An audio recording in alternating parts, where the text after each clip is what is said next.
ایسے خود غرض کا یہ حشر ہوتا ہے قبلہ، جو مصیبت کے وقت میں صرف دعا کرے، راحت کے وقت میں دعا نہ کرے۔ اللہ کو عبدیت پسند ہے، خود غرضی پسند نہیں۔ جو بندہ ایسا کرتا ہے پھر رب سونا مصیبت میں بھی کہتا ہے ٹھیک ہے بھائی پڑا رہے، اب پڑا رہے۔ حضرت آپ اندازہ فرمائیے، کئی لوگ مصیبت میں مسلسل گرفتار ہوتے ہیں لیکن ان کو راحت نہیں ملتی، اور یہ عینی مشاہدے ہیں۔ اس کے لیے ہمیں کسی دلیل کی ضرورت نہیں، ہم نے آنکھوں سے یہ معاملے دیکھے ہیں۔ غریب مسلسل غریب کیوں ہے؟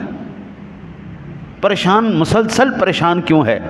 اور بابا جب تجھے رب نے راحت دی تھی تو نے شکریہ ادا کیا، تو نے اس سے مانگا؟